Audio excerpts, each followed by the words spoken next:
हे पहा, रस्त्यावरती हे ब्लँकेट विकणारे बसल्यामुळे मात्र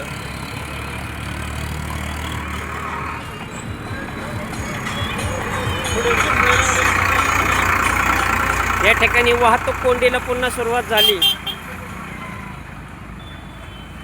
हे रस्त्यावरती बसणारे हे जे ब्लँकेट विक्रेते आहेत यांना आतमध्ये जागा असताना सुद्धा या ठिकाणी अपघात होण्याची शक्यता आहे.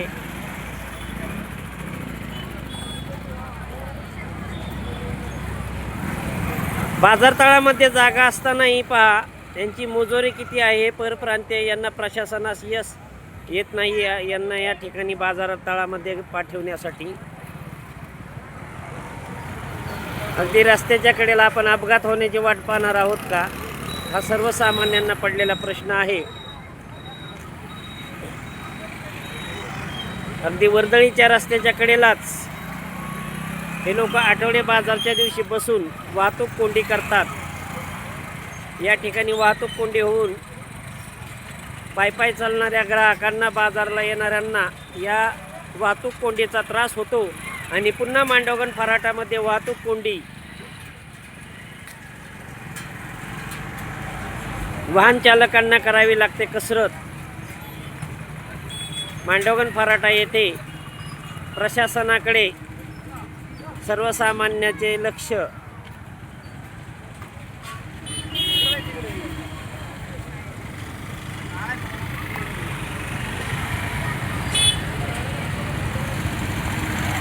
दोन महिने या ठिकाणी ग्रामपंचायत प्रशासनाच्या माध्यमातून वाहतूक कोंडीला नियंत्रणात आणण्यात यश आले होते, परंतु पुन्हा आता या परप्रांतीयांनी मात्र रस्ता काबीज केलेला आहे आणि या परप्रांतीयांच्या ब्लँकेट विक्रीमुळे मात्र आता परत वाहतूक कोंडीला सुरुवात झालेली आहे. परप्रांतीय हे ग्रामपंचायत प्रशासनाचे डोकेदुखी आहेत. यांना बाजारतळामध्ये जागा असताना हे पहा अगदी रस्त्याच्या कडेलाच त्यांची दुकानं लागतात आणि रस्त्यावर ग्राहक उभे राहून खरेदी करते.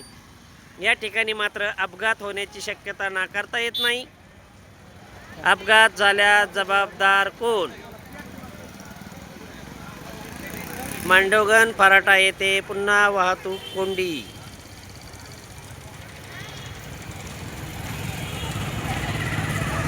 हे पहा, अशी मोठी वाहने एखाद्या वाहन चालकाचे नियंत्रण सुटल्यास अथवा ब्रेक फेल झाल्यास या ठिकाणी मोठ्या अपघाताला सामोरे जावे लागेल. अपघात होण्याची शक्यता नाकारता येत नाही. या रस्त्यावरती सावकाश कोणीही चालण्यास तयार नाही आणि अशा ठिकाणी मात्र परप्रांतीयांची ही जी दुकाने आहेत ही पुन्हा सुरू झाल्यामुळे आता या ठिकाणी दर आठवड्या दिवशी वाहतूक कोंडीही होऊ लागली आहे. सर्वसामान्यांचे लक्ष ग्रामपंचायत प्रशासन व PWD या दोन्ही विभागाकडे आहे.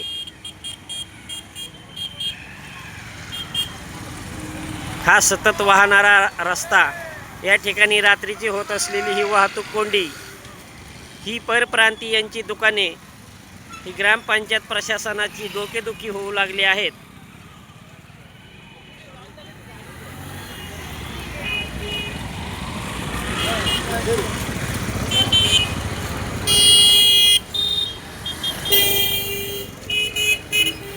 लाईट कुठून घेतली तू? लाईट कुठून घेतली? हे पहा, परप्रांतीयांनी टाकले आकडे.